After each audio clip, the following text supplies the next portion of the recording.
is me, Savanah, your friendly neighborhood film person. I don't know what you would call me.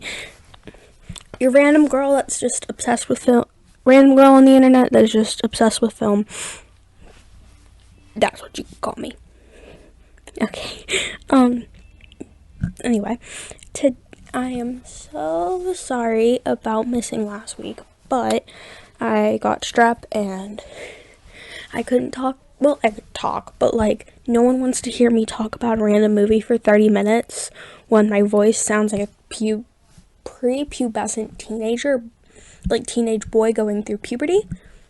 Not a fun time, so I wasn't able to, like, edit. So, we're here this week for our Sabrina video. Woohoo! So, yeah.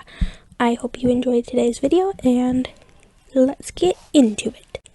So, for today's video, we are going to be talking about Sabrina yet again. It's going to be a 3-day excursion of us three-week excursion of us just talking about Sabrina. So, if you're not happy about that, just come back later, maybe? I don't know. But, like, last week we talked about Sabrina 1954. This week we're talking about Sabrina 1995. And then the next week we are talking about Sabrina, well, both Sabrinas, and we're comparing the two. So, if you're getting tired of the story, I'm sorry, but hopefully I'm livening it up and interesting you and making you want to watch these movies, maybe?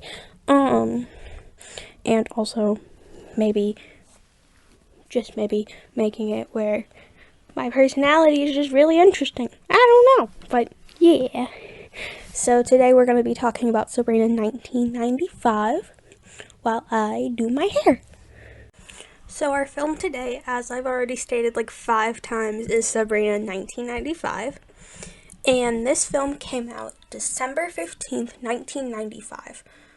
That's a lot of 5s. Anyway, and this film was also directed by Sidney Pollack? I'm not sure. I'm trying my best with these pronunciations. I suck at pronouncing things, but we got this. But the 2 main characters in the film are played by Julia Ormond? I don't know. Who plays Sabrina and is most known for her roles in Mad Men and The Curious Case of Benjamin Button. I was trying to do an English accent, but then I gave up halfway through, so yeah. We then have Harrison Ford, who plays Linus, and is most known for his roles in E.T., Star Wars, and Indiana Jones. He actually plays Indiana Jones, which is so weird seeing him in this role. I've never seen Indiana Jones, but, I kind of have a brief understanding of what it is. And, Indiana Jones, Linus. 2 completely different people, but shows that he's a good actor. So we start off where we meet Sabrina, David, and Linus. So we start off the film learning about how Linus and David are brothers, and that Linus is the eldest and David is the youngest, and that Sabrina's father works for Linus and David's family, in that as a chauffeur. And we also learn that Sabrina has this obsession with David, the youngest, and he barely even knows that she exists, but Sabrina is still obsessed with him. But then we learn that Sabrina has gotten the opportunity to go work in Paris. And I just think this is so cool, but her job in Paris is to work for Vogue. While in Paris, she pretty much is just finding herself. She cuts her hair, she doesn't wear her glasses anymore. We see this gradual of her getting over David by her slowly covering his face. It's weird, but good showing of that, I guess. But yeah, We see that.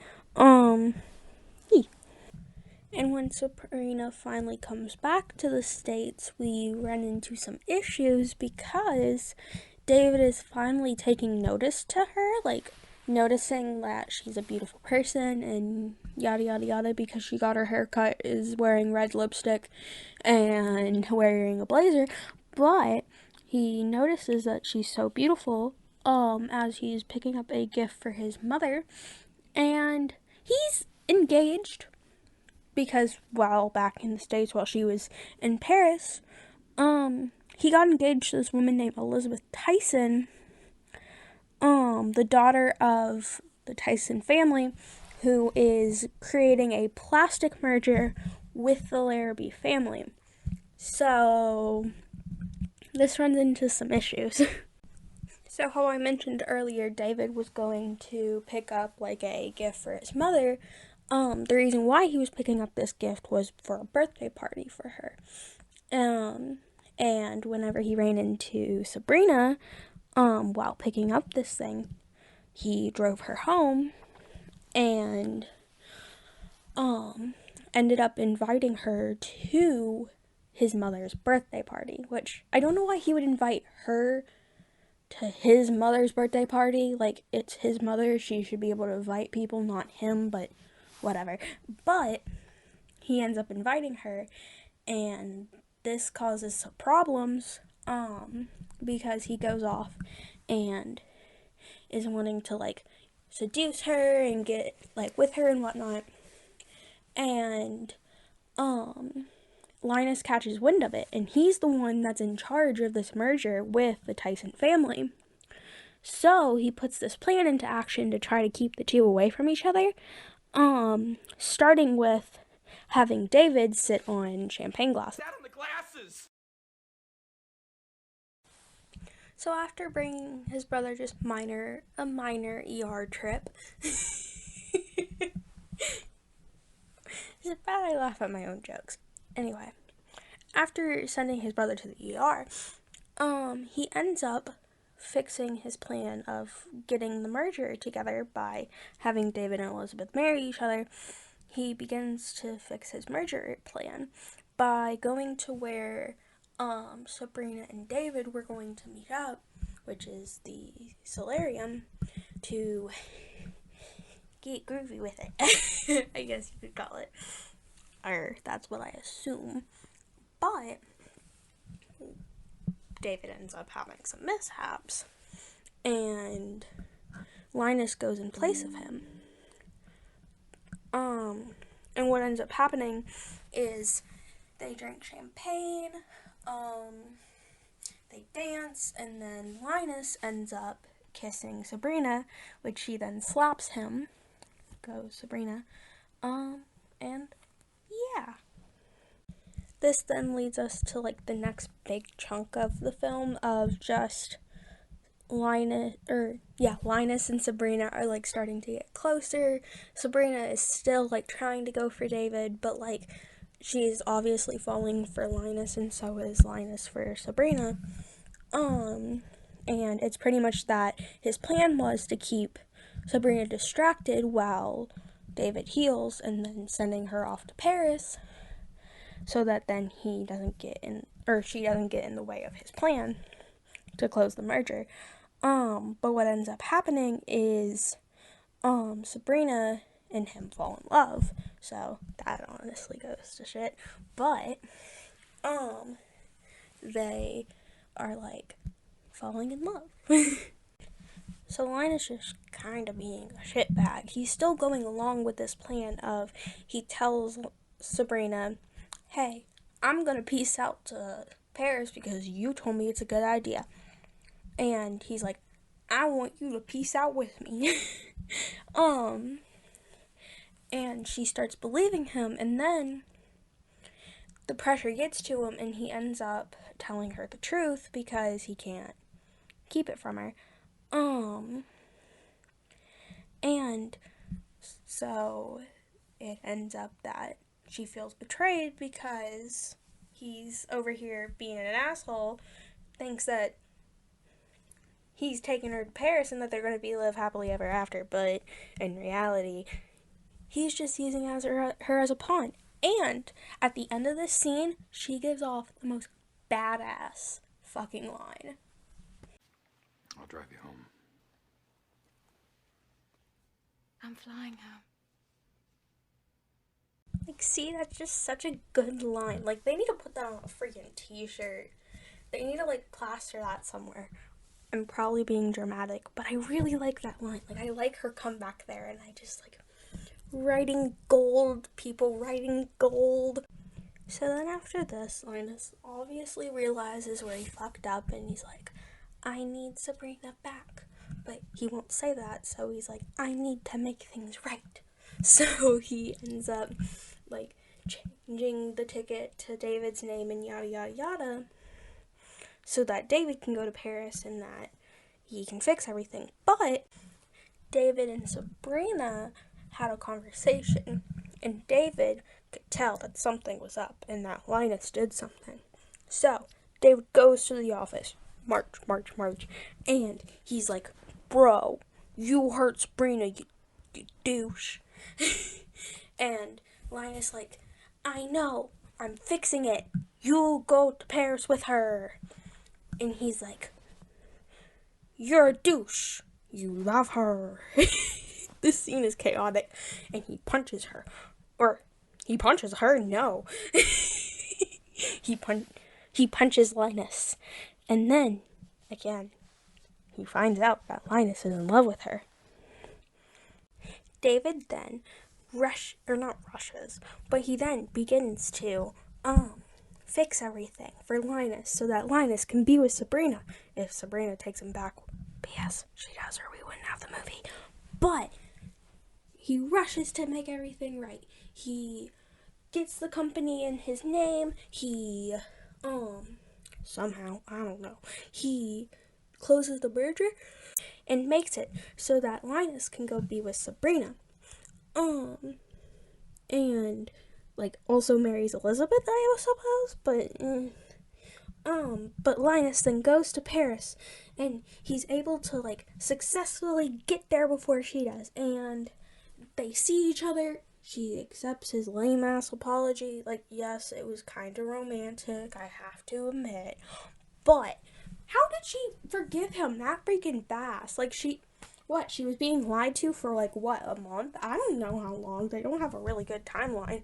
But, like, she's being lied to and then she just forgives him? Like, I get true love and whatnot. But really, come on, Sabrina. Up your standards. But he successfully gets to Paris. They talk. And they live happily ever after.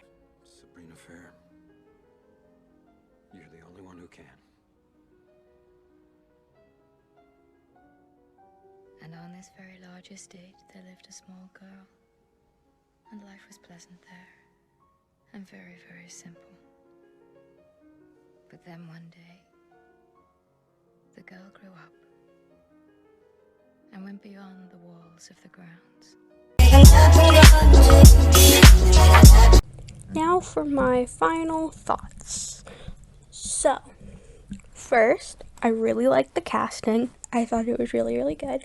I liked how, like, Linus was casted, because, like, I liked the whole, like, he was, like, I liked him. I don't know.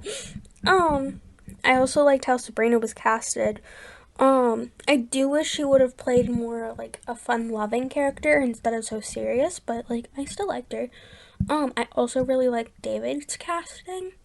I feel like, I forgot his name, but whoever played him was a really good, like, actor for David.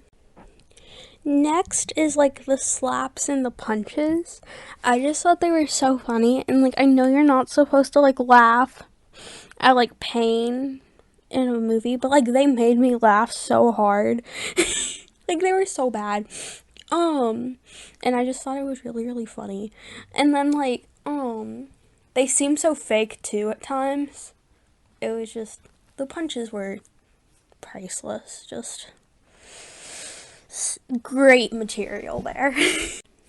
the next thing I wanted to talk about is how they named two of the characters the exact same name. They named two of the characters Ron. So there's this scene where David comes in and is wanting to talk to Linus, and they're like, Ron and Ron. And it's just, I think it's so funny, and I just had to mention that because it's really not like that important to talk about, but it's just priceless to me. It made me laugh. I'm like, did like they like forget names in the writing room? Like, did they like run out of names? Like, what did they do? It was really funny to me. Ron. Next is the scene where Sabrina like confesses, not really, like confesses her love to Sabrina. Dang it. Confesses her love to David, but instead of it being David, it's actually Linus because she's being stalkerish, and she sees David's bedroom light turn on, and she goes up to talk to him, but it's Linus putting things away in his closet, and she confesses her love to Linus for David, and I just found it so funny. And it was also like one of the scenes that like I think were actually meant to be funny, where all the other scenes they just didn't feel as funny whenever they were trying to be funny, but the movie felt too serious to me. I know the truth. That you're a wonderful person. Kind and generous and for what it's worth, know that someone very far away is thinking of you. So if there's anything I can ever do... Could you bring me one of those little Eiffel Tower paperweights? Next is that I really liked how they like physically showed Sabrina changing, where like we saw her like in one scene she had her hair down and her hair long and her glasses. Next scene she had no glasses but her hair was still long. And then whenever we finally saw her, she had like the short hair and the sunglasses. But I like the fact that they showed her like changing little by little. But I also like that they showed her changing through showing David slowly like disappearing, like in the sense of like they showed a picture of him and they slowly showed her like covering up the picture. So I liked that. Next thing I want to talk about is the party scene where Linus is like, they keep showing Linus and he's over here just doing random shit with this freaking piece of plastic, and I find it so funny. Like, it was priceless. Like, just look.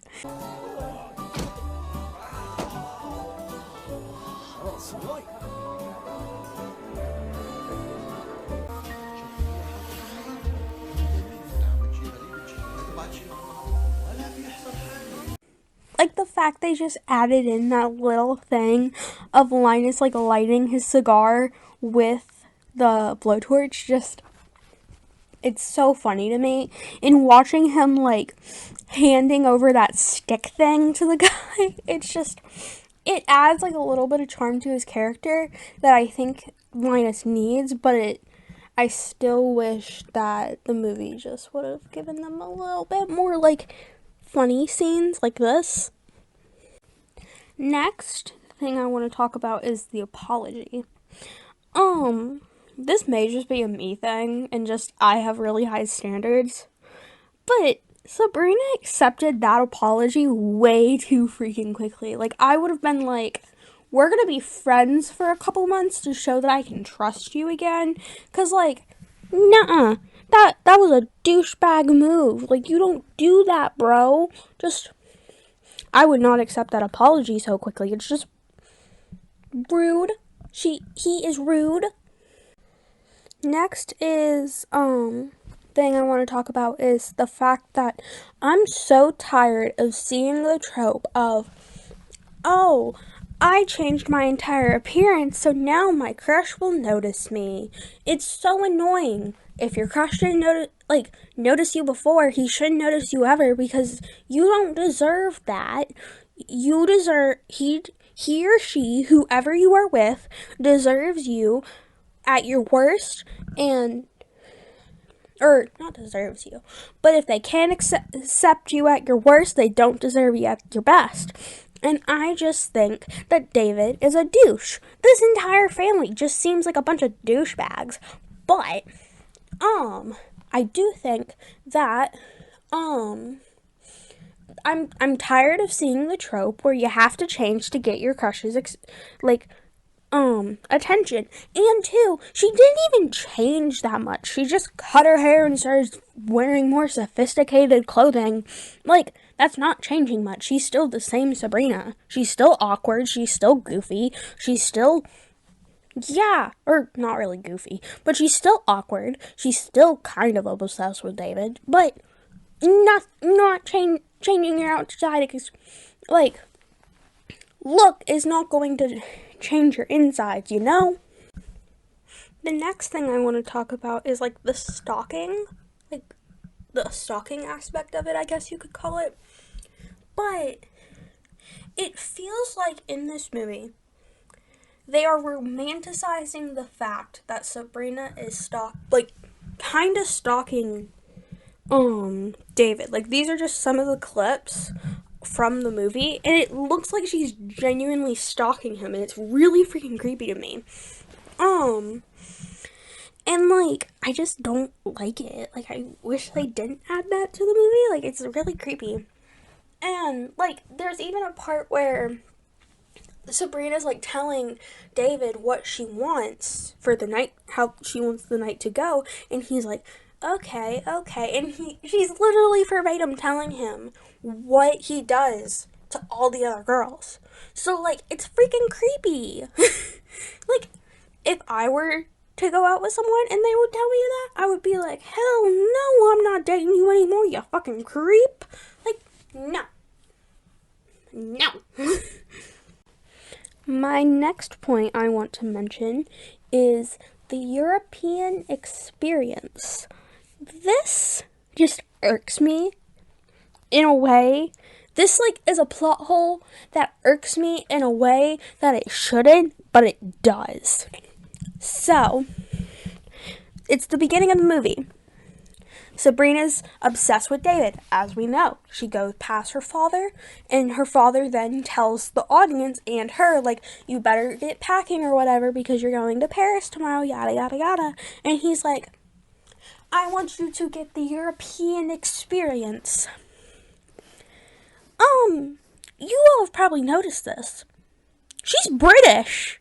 Like, she has an English accent, and her father wants her to get the European experience. Like, yes, she may have not lived there long, but she had to have lived there, or some way, shape, or form, because, like, if she would have moved there when she was, like, 3, to America when she was, like, 3, the accent would have been gone by now, but she has a full-blown English accent, so there's something up there. Like, she's not getting the European experience. It's that she is European, because where her accent's from is in Europe.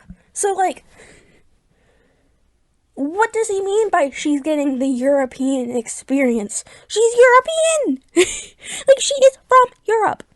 Like, this plot hole just frustrates me, as you can probably tell from the tone of my voice, but I hate this plot hole. Next thing is all of the kissing scenes. Like, whenever you're watching a romantic drama movie, you're, like, expecting, like, the kissing scenes to look, like, somewhat attractive and, like, for your heart to be all fluttery and whatnot. These kissing scenes are so gross looking. Like, they're so unattractive. Like, so bad. Like, you want them to look a little bit nice. Like, come on. The next thing I want to talk about is what I like to call the what the fuck scenes. This is pretty much scenes where you get done watching the scene and you ask yourself, what the fuck just happened? Like, they're genuinely so confusing that you're just like, what did I miss? Like, what the fuck is happening? Like, that is what this is. You made all that And you never told any of us how to do it. I'll tell you now, Joanna. Marry me. Marry me for my money. People do it every day. I'm not amused, Thomas. And I have a great sense of humor. Then marry me for love. Then why don't you marry me? Okay. Why don't I? Don't kid about stuff like that. Okay. Why don't I? You sure you know what it is? Yeah, that thing where you hang together a lot and sleep in the same room and button each other's hard-to-reach buttons. Then I accept. Really? Why? But, like, as you can see, these scenes are just really confusing to me. Like, they don't make sense. Like, it makes sense in some ways. Like, the second scene makes more sense. It's not a way I would like to be proposed to, but it makes a little more sense than the first one. The first one you don't even see coming. You're like, what did I miss? Like, I missed a few chapters, and I've watched this entire movie 6 times, and I still have missed a couple chapters. What is going on here? So, that was all of the thoughts that I had while watching this movie 6 times. But that was all my thoughts. And I hope you enjoyed. For my final, like, rating, I guess you would say, it would be a 6 out of 10. And I would definitely recommend it again if it's something that you just want to watch for fun. Like, you don't really want to watch anything too serious. This would be good for you, but it's boring. It doesn't make much sense. It has a lot of scenes like the ones you just watched. Yeah. So, it's not my favorite, but it's not the worst. So, yeah. I hope you enjoyed this video. Please be sure to like, comment, and subscribe if I ever figure out how to turn my comments on. And yeah, be sure to follow me on Instagram for just random updates on me and photos. Be sure to follow my Twitter for just random blabberings of me and my initial thoughts on movies. And be sure to follow me on TikTok for when I occasionally post stuff that's really random. Okay, bye. Guys, bye!